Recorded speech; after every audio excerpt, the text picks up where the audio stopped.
Hello दोस्तों, आप सभी का मेरे यूट्यूब चैनल RM एजुकेशन पर स्वागत है। मैं अपने इस यूट्यूब चैनल पर जितनी भी नई-नई गवर्नमेंट जॉब आती हैं, उन सभी के सिलेबस अनुसार प्रैक्टिस सेट एवं उनसे संबंधित जितनी भी नई-नई अपडेट आती हैं, उन सभी को वीडियो के माध्यम से आप लोगों को उपलब्ध करवाता हूँ। जैसे कि अभी हम पढ़ रहे हैं एमपीटेट वर्ग 2 की जो आगे चयन परीक्षा होने वाली है, उसके लिए आज हम पढ़ेंगे प्रैक्टिस सेट नंबर 55। और जो हमारी दिसंबर में एमपीपीएससी का प्री एग्जाम्स होने वाला है, उसके लिए भी मैं सिलेबस अनुसार पूरे 100 क्वेश्चन के प्रैक्टिस सेट इस यूट्यूब चैनल पर डाल रहा हूं। तो आप लोग अगर वह सभी देखना चाहते हैं तो आप लोग मेरे यूट्यूब चैनल पर जाएं और वहां पर मैंने सभी की अलग अलग प्ले लिस्ट बना रखी है। तो आप लोग वहां पर जाकर सभी प्रैक्टिस सेट, चाहे वो एमपीपीएससी के हों या जो हमारी चयन एमपी टेट वर्ग 2 की चयन परीक्षा होने वाली है उसके हों, तो सभी की मैंने अलग अलग प्ले लिस्ट बना रखी है। अगर यह प्रैक्टिस सेट आपको पसंद आती हो तो वीडियो को लाइक करें और चैनल को सब्सक्राइब करें प्रतिदिन ऐसे ही नए नए प्रैक्टिस सेट और नई नई अपडेट पाने के लिए। तो चलिए आज का हमारा वीडियो स्टार्ट करते हैं। तो आज हम पढ़ेंगे एमपी टेट वर्ग 2 चयन परीक्षा practice set number 55। Question number पहला, रुधिर समूहों में RH कारक की खोज किसके द्वारा की गई थी? तो यह की गई थी लैंड स्टीनर द्वारा, ऑप्शन बी। लैंड स्टीनर द्वारा, ऑप्शन बी। क्वेश्चन नंबर 2, केंचुए की पृष्ठीय रुधिर वाहिका वाहिका में रक्त का प्रवाह किस ओर होता है? तो यह होता है अग्रगामी, ऑप्शन डी। अग्रगामी होता है, ऑप्शन डी। क्वेश्चन नंबर 3, पत्ती जैसी संरचना वाली संगोलित कॉन्ग्लोवेट ग्रंथि किस में पाई जाती है? तो यह पाई जाती है नर कॉकरोच में, ऑप्शन सी। नर कॉकरोच में, ऑप्शन सी। क्वेश्चन नंबर 4, सांपों की विष ग्रंथियां किसके सदृश होती हैं? तो सांपों की विष ग्रंथियां कशेरु कशेरुकियों की लार ग्रंथियों के सदृश होती हैं, ऑप्शन डी। कशेरुकियों की लार ग्रंथियां के सदृश होती है। क्वेश्चन नंबर 5, ग्लूकोज को इथाइल एल्कोहल में कौन सा प्रकीर्णक एंजाइम बदलता है? तो यह बदलता है जाइमेज, ऑप्शन बी। यह बदलता है zymase, option B. Question number 6, यदि एक जीवाणु कोशिका प्रति 20 मिनटों में विभाजित होते हैं तो 2 घंटे में कितने बैक्टीरिया बनेंगे? तो 2 घंटों में 64 बैक्टीरिया बनेंगे, ऑप्शन बी। क्वेश्चन नंबर 7, पेयजल में एंटमीबा हिस्टोलिटिका का होना एक संकेत है, तो वह है प्रदूषित जल का, ऑप्शन सी। प्रदूषित जल का होना संकेत है। क्वेश्चन नंबर 8, एक सामान्य मानव कोशिका में गुणसूत्रों की संख्या कितनी होती है? तो एक सामान्य मानव कोशिका में गुणसूत्रों की संख्या 46 होती है, ऑप्शन डी। गुणसूत्रों की संख्या 46 होती है, ऑप्शन डी। क्वेश्चन नंबर 9, वा, वातावरणीय परिघटना के अध्ययन को क्या कहते हैं? तो वातावरणीय परिघटना के अध्ययन को मौसम विज्ञान कहते हैं, ऑप्शन बी। मौसम विज्ञान कहते हैं, ऑप्शन बी। क्वेश्चन नंबर 10, निम्न में से कौन प्रदूषण नहीं फैलाता है?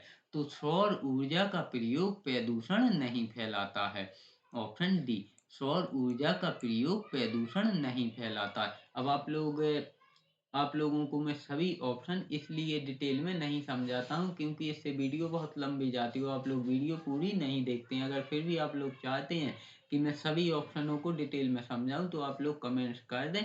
कमेंट्स कर दें, उसके बाद मैं आप लोगों को सभी ऑप्शन समझाते हुए चलूंगा, लेकिन उसमें वीडियो बहुत लंबी जाएगी।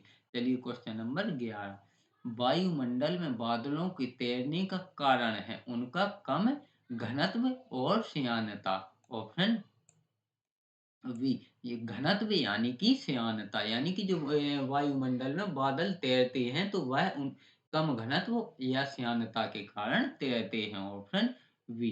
क्वेश्चन नंबर 12, साइकिल चालक को वर्तुल गति में झुकना चाहिए, तो साइकिल चालक को वर्तुल गति में केंद्र की ओर झुकना चाहिए। ऑप्शन ए केंद्र की ओर झुकना चाहिए। क्वेश्चन नंबर 13, प्रकाश वर्ष किसका एकक है? तो प्रकाश वर्ष दूरी का एकक है। ऑप्शन सी प्रकाश वर्ष दूरी का एकक है। क्वेश्चन नंबर 14, कोयले से वाणिज्यिक रूप से पैदा होने वाली ऊर्जा को कहते हैं। तो कोयले से वाणिज्यिक रूप से पैदा होने वाली ऊर्जा को कहते हैं तापक्रम। ऑप्शन बी तापक्रम। Option B. क्वेश्चन नंबर 15, निम्न में से कौन सा कुचालक नहीं है? तो यहाँ जो कांच है वह कुचालक नहीं है। ऑप्शन बी कांच कुचालक नहीं है। Option B. क्वेश्चन नंबर 16, कीटों को वैज्ञानिक अध्ययन कहलाता है। तो कीटों का वैज्ञानिक अध्ययन कहलाता है entomology. Option D entomology. Option D. Question number 17, zirconium का परमाणु द्रव्यमान कितना होता है? तो जर्कोनियम का परमाणु द्रव्यमान होता है 91.22। ऑप्शन सी यानी कि 91.22, यानी कि 91.22। Option C 91.22। क्वेश्चन नंबर 18, कांच में से हरा रंग हटाने के लिए निम्नलिखित में से किस पदार्थ का प्रयोग किया जाता है? तो कांच से हरा रंग हटाने के लिए मैग्नीज डाइऑक्साइड का प्रयोग किया जाता है। ऑप्शन सी मैग्नीज डाइऑक्साइड का प्रयोग किया जाता है। क्वेश्चन नंबर 19, निम्नलिखित में से किसका गलनांक अल्पतम होता है? अल्पतम का अर्थ है कि कम होता है। तो जो टिन है उसका गलनांक अल्पतम होता है। ऑप्शन डी टिन का गलनांक अल्पतम होता है। क्वेश्चन नंबर 20, निम्नलिखित में से किसे हाइड्रोजनीकरण अभिक्रिया में उत्प्रेरक के रूप में प्रयोग किया जा सकता है? तो पैलेडियम को हाइड्रोजनीकरण अभिक्रिया में उत्प्रेरक के रूप में प्रयोग किया जा सकता है। ऑप्शन बी पैलेडियम को। क्वेश्चन नंबर 21, एक दूसरे पर 120 डिग्री पर झुके दो दर्पणों द्वारा कुल कितनी छवियां बनेगी? तो वह बनेगी दो छवियां। ऑप्शन डी दो छवियां। Option D. क्वेश्चन नंबर 22, उस एकमात्र धातु का नाम बताइए जो जीवाणुरोधी होती है। तो वह होती है ताम्र यानी कि कॉपर। ऑप्शन डी ताम्र यानी कि copper. Option D. Question number 23, निम्नलिखित में से कौन सा रोग एक व्यक्ति से दूसरे व्यक्ति में संचारित नहीं होता है? तो सिरोसिस रोग एक व्यक्ति से दूसरे व्यक्ति में संचारित नहीं होता है। Option D cirrhosis. Question number 24, निम्नलिखित में से कौन रक्त में ऑक्सीजन अभिग्रहण का कार्य करता है? तो जो ये हमारे खून में हीमोग्लोबिन होता है जिसे एचबी शॉर्ट में एचबी बोलते हैं। तो जो हीमोग्लोबिन होता है वह रक्त में ऑक्सीजन को लाने और ले जाने का कार्य करता है। Option A haemoglobin. Question number 25, निम्नलिखित में से मादाओं का प्राथमिक यौनांग कौन सा है? तो मादाओं का जो प्राथमिक यौनांग है वह है अंडाशय। ऑप्शन बी वह है अंडाशय। Option B. क्वेश्चन नंबर 26, पहले इलेक्ट्रॉन कोश जो नाभिक के निकटतम होता है में कभी भी इलेक्ट्रॉन एन से अधिक नहीं होते हैं। जहां एन डॉट डॉट डॉट के बराबर होता है। तो जहां एन 2 के बराबर होता है। ऑप्शन बी जहां एन 2 के बराबर होता है। Option B. क्वेश्चन नंबर 27, निम्नलिखित में से कौन सी आहार नालिका है? तो इसमें जो ग्रॉस नली है यानी एसोफेगस है वह आहार नलिका है। ऑप्शन बी ग्रॉस नली है यानी ईसो इंग्लिश में कहें तो ईसोफेगस है वह आहार नलिका है। Option B. Question number 28, scandium के कितने समस्थानिक होते हैं? तो स्कैंडियम के 13 समस्थानिक होते हैं। ऑप्शन सी स्कैंडियम के 13 समस्थानिक होते हैं। Option C. क्वेश्चन नंबर 29, जल एक उत्कृष्ट विलायक है क्योंकि इसके अणु अत्यधिक ध्रुवीय हैं। Option A. क्योंकि इसके अणु अत्यधिक ध्रुवीय हैं। Option A.